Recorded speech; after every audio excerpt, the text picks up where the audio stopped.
Let's scale Donald Duck, 'cause why not? A plot for one of the Duck comics was that the elder god, Cthulhu, wakes up, and Donald Duck is only one in the world whose extraordinary voice can tame it. He also usually fights foes that can be scaled to multi-continent, given that he's capable of interacting with entities that transcend the multiverse and summon beings of immense power which suggest access to higher dimensional forces. It seems that his feats are at multiversal to low, outerversal levels. Here's a breakdown: multiversal. This would be his ability to interact with entities that transcend the multiverse and summon 5D beings. Low outerversal, given that he's interacting with a 59-dimensional entity. This suggests Donald may have access to powers or entities that exist beyond the standard multiverse, likely placing him at low outerversal. Therefore, considering these feats, Donald Duck seems to be in the low outerversal tier based on the power to summon and interact with beings from dimensions beyond the multiverse and the ability to fight extremely powerful opponents.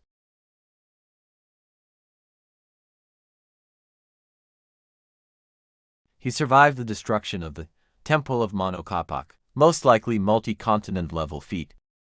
Has consistently fought by KHIKHCOM, Sora's side against many powerful enemies that can match him, such as Maleficent and Ansem, managed to still be on the level of Sora as of KHI onwards, which allowed him to help against several members of Organization 13, aided Sora and Goofy in the final battle against Xehanort, and contributed to the attack that overpowered him and the Chi-Blade. Zeta Flare allowed Donald to one-shot Terra Xehanort, comparable to others that can travel across the worlds with the Keyblade glider, which has been shown to also relate to direct physical movements and is comparable to the Gummy ship based on Aqua and Ventus getting to the Keyblade graveyard within a day, just like it, while also including the threat of Gummy Heartless, comparable to Xemnas, who reacted to Roxas going from Radiant Garden to the Keyblade graveyard in seconds, not far behind Sora, who reacted to a Keyblade beam from Xehanort of a similar nature as this. One. He is able to survive this much damage from the likes of Ansem, Maleficent, etc. Can take hits from Organization 13 members and Xehanort. Fought to Beagle Boys alongside Mrs. Beakley. Fought General Lunaris, who is comparable to Penumbra, who survived and completely tanked this, equal to Scrooge McDuck in terms of running.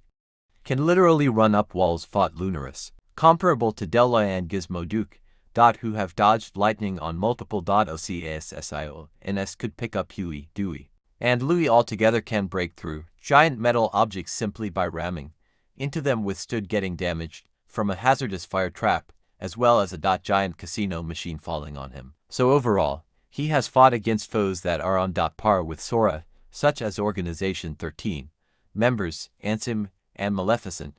His durability has been demonstrated by surviving hits from these characters, as well as withstanding things like hazardous fire traps and falling debris, such as a giant casino machine. Donald's combat skills, while not always showcased in the same way as more traditional action heroes, still allow him to keep up with much stronger characters in battle. His resistance to powerful enemies, his ability to hold his own in crucial fights, and his occasional feats of breaking through large objects add to his combat feats. His ability to summon powerful beings, including creatures transcending the multiverse, and perform acts like taming Cthulhu with his voice, places him far beyond standard street level or city level heroes. He has also shown the ability to heal or retaliate with attacks that are on par with the likes of Sora and even the Chi-Blade's power. Donald Duck's power level: high, hyperversal to low outerversal. Donald Duck, a beloved Disney character, might seem like just an angry and stubborn cartoon duck, but his feats in certain stories suggest that he's far more powerful than you'd expect. Let's break it down. High hyperversal: this means that Donald's abilities extend far beyond just our universe.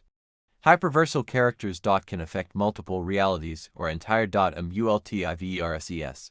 And Donald has been shown to do things that transcend dimensions. For example, his voice has been used to tame Cthulhu, an elder god, which is a feat that implies a level of power that can influence forces beyond our world. Low outerversal characters exist beyond all known realms, including hyperverses and multiverses.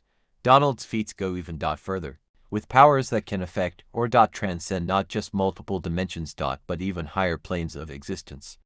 Some of his abilities allow him to summon creatures that transcend the multiverse itself, placing him in the low outerversal category. In short, Donald Duck isn't just your average cartoon character. He's a powerhouse capable of battling gods, manipulating realities, and doing things that most other heroes would never dream of.